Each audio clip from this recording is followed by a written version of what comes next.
comment est née l'idée du festival. En fait, j'étais ici l'été dernier, en juillet dernier, et j'ai fait un rêve. Vraiment, j'ai rêvé du festival, d'une création de festival yoga, son, danse, mouvement. Et c'était devant le château, en fait, il y avait tout un gros set où on pratiquait, il y avait des musiciens, tout ça. Et j'ai évidemment pensé immédiatement à mes deux amis Thomas et Georgina. Et en fait, je les ai appelés, j'étais au bord de la piscine ici. Et là, je leur ai dit, non mais là, je viens de faire ce rêve. Enfin, franchement, venez, on organise un festival, est-ce que vous marchez avec moi? Et en fait, tous les deux, ils ont répondu, mais grave, on te suit.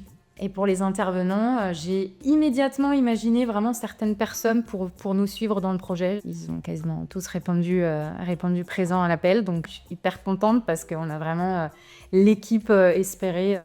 On a pensé cet événement de manière hybride entre un festival et une retraite, un espace vraiment immersif où la journée, chacun choisit les ateliers qu'il a envie de faire. Et puis le soir, on se retrouve tous ensemble dans un esprit de vraie communauté pour partager des moments forts avec de la joie, beaucoup de joie. Mais c'est vraiment le mot-clé, c'est la joie de vivre aussi sur le festival, l'amour. Concernant les espaces de pratique, on a voulu mettre au moins 3 pratiques ou 3 ateliers en même temps, à peu près en même temps, pour que chacun puisse avoir vraiment le choix de découvrir ce qu'il a envie de découvrir, que ça soit autour du yoga, autour du mouvement, autour du chant, de la méditation, aussi des méditations autour du thé.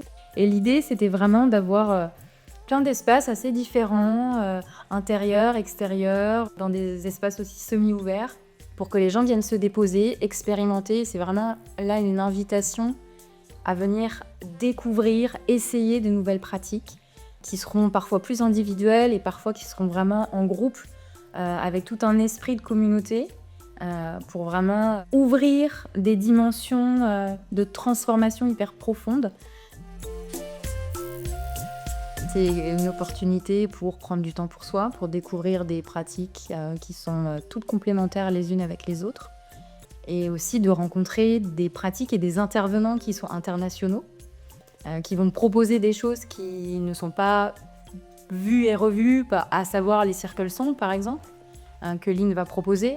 Les Circle Songs, c'est Bobby McFerrin qui a remis ça un petit peu au goût du jour dans les années 90, et c'est une super pratique d'unité et de collectivité, vraiment à faire ensemble, c'est génial. Et moi, j'ai jamais vu qu'on pratique des Circle Songs là sur des festivals, donc c'est cool. C'est ça aussi de venir découvrir des choses nouvelles.